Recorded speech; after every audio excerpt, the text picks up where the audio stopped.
tasyrik. Kenapa pula Ustaz nama hari tasyrik? Tasyrik tu dari segi bahasa telah saya sebutkan dahulu, ialah mengecut. Dia kecut tuan-tuan. Pasal apa pula nama dia mengecut? Kerana pada hari 11, 12, 13 Zulhijjah, orang-orang mendapati banyak daging-daging korban berlebihan.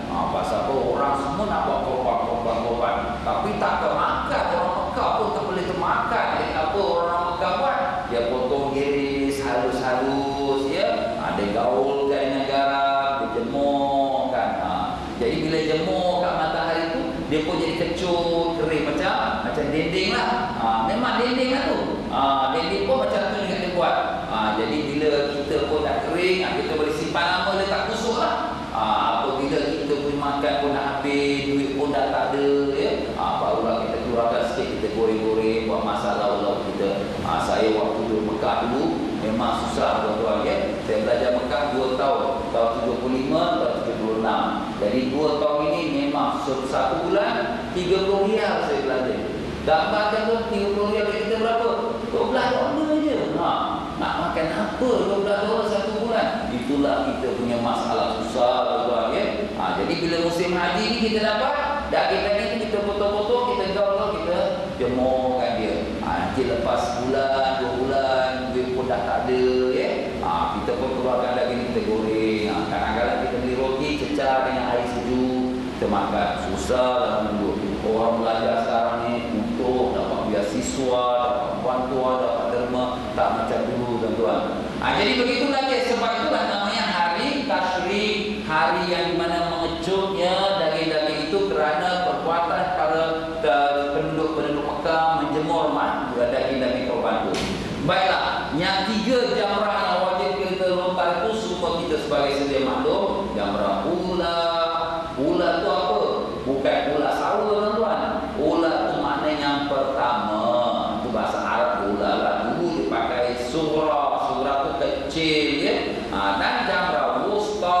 Wusta tu pertengahan. Dan jamrah Aqabah. Aqabah tu mana penghujung. Kerana dia pun terletak di hujung Mina, ya. Dulunya nama jamrah kubra. Sekarang dinamakan di jamrah kubra, ya. Begitulah dia tuan-tuan dan puan-puan. Jamrah-jamrah ini yang kalau kita lihat di gambar ni, dia tersusun satu, ula, wusta, Aqabah. Jadi Aqabah tu dekat boundary. Dia penghujung sebab dekat boundary. Di sini Mekah, di sini Mina. Jadi dia terletak kat tengah-tengah.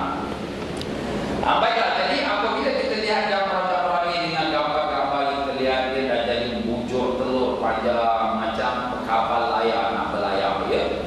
Jadi begitulah keadaannya kita lihat. Pokoknya semua kita telah mengetahui, ulama sepakat mengatakan wajib melontar pada 3 jamrah ni. Tapi melontar yang bila?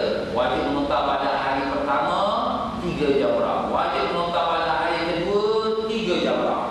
Tetapi pada hari ketiga tu dia ada pilihan. Kalau orang ambil nafar awal, dia dah tak bermalam-malam 13. Jadi hari 13 pun tak wajib melontar. Kalau yang ambil nafar sani, dia bermalam di Mina pada malam 13, maka besoknya dia pun wajib melontar. Tengoklah, kalau you bermalam malam yang ketiga, besok you pun kena pergi lontar hari yang ketiga. Hari ketiga tasyrik. Kalau you dah tak bermalam lagi pada malam ketiga, maka hari yang ketiga you pun tak payah melontar lagi.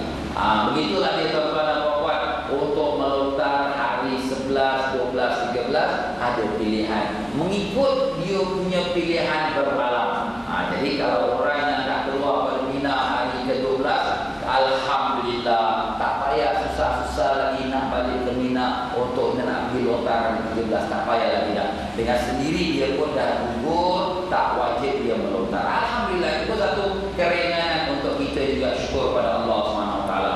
Ya tuan-tuan dan puan-puan rahimahumullah. Jadi sekarang apabila kita telah mengatakan wajibnya melontar itu pada hari yang ke-11 dan 12 dan hari 13 tergantung pada waktunya ataupun pada kita katakan pada bermalam daripada malam yang ke-13. Maka di sini tuan-tuan dan puan-puan, bilakah waktu berlontar itu bermula? Lepas subuh ke, lepas zuhur ke, lepas asar? Yang tuan-tuan dah belajar minggu lepas macam mana masuk waktu melontar bila? Masa waktu melontar pada pendapat ulama yang ramai, Imam Syafi'i, Maliki dan Hanbali, ialah dengan masuknya waktu zuhur. Masuk waktu zuhur. Jadi kalau sekiranya belum masuk waktu zuhur, kita tak sah melontar. Kena tunggu masuk waktu zuhur. Kenapa? Rasulullah sallallahu alaihi wasallam bila nak melontar jamrah tu, Nabi pergi ke tempat jamrah tu, Nabi tunggu sampai masuk zuhur, baru Nabi melontar bismillah Allahu akbar. Macam tu. Nabi tunggu dulu. Nabi tak melontar terus. Jadi dengan perbuatan Nabi sallallahu alaihi wasallam itu tunggu kalau waktu zuhur, itu sebagai isyarat dan petunjuk waktu zuhur lah waktu masuknya melontar. Nampak? Itu sudah dipersetujui oleh tiga imam, Syafi'i, Maliki, Hanbali. Syafi'i, Maliki dan Hanbali. Cuma mazhab Hanafi sahaja. Mazhab Hanafi dia membolehkan kalau pada hari nafar, macam hari 12, hari nafar, dia boleh melontar walaupun sebelum zawal. Dia boleh melontar walaupun sebelum zawal, iaitu pada pagi hari. Imam Hanafi dia bukan tak tahu hadis Nabi yang Nabi tunggu sampai waktu zuhur, tapi dia juga melihat keadaan. Kalau hari nafar tu apa? Hari orang nak keluar pada Mina. Gambarkan tuan-tuan, kalau orang nak keluar pada Mina zaman sekarang 4 juta orang, dalam tempoh masa 5 jam daripada zuhur sampai asar, sebab dia tak boleh keluar pagi, dia kena keluar lepas zuhur. Macam mana kata Syafi'i, Maliki, Hanbali, 5 jam nak keluar 4 juta orang.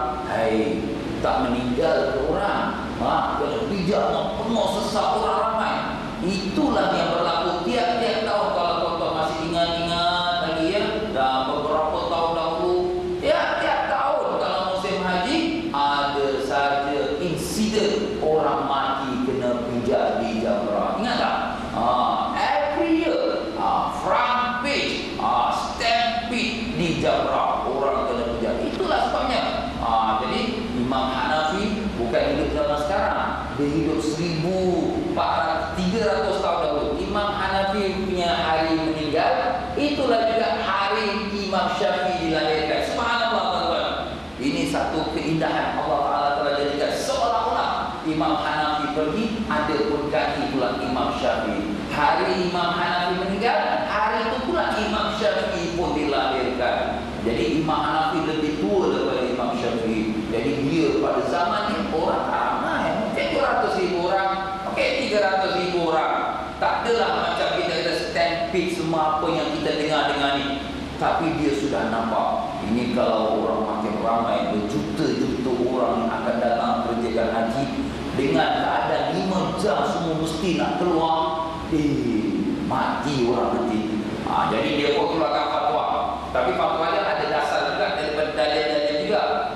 Fatwa dia kalau hari nafar, hari orang nak keluar pada Mina, bukan everyday tidak. Mana hari 12, hari 12 orang nak keluar pada Mina, bolehlah kalau orang nak lontar pagi-pagi pun bolehlah. Lepas matahari terbit saja, kalau nak lontar-lontar lah. Nampak? Mungkin pada zaman itu Imam Syafi'i, mazhab Syafi'i, Maliki, Hanbali, tak boleh. Ini sebab ini menyalahi perbuatan Nabi SAW. Tapi dah zaman sekarang tuan-tuan, ada juga ulama-ulama dari mazhab Syafi'i, Maliki dan Hanbali kata betul pendapat Imam Hanafi, boleh pakai juga. Nampak tuan-tuan? Boleh pakai. Pasal apa? Masalah kejadian orang mati dipijak pada hari yang ke-12 tu, kerana banyak sangat orang yang melontar nak kejar dalam masa lepas zuhur sampai maghrib. Jadi orang telah kabur. Tapi alhamdulillah, zaman sekarang ini, zaman kita pula ni, walaupun kita melihat orang ramai sekali, berjuta orang pergi haji, berjuta yang nak keluar daripada Mina pada hari 12, tapi keadaan sudah selesa. Macam mana Ustaz selesa? Alhamdulillah,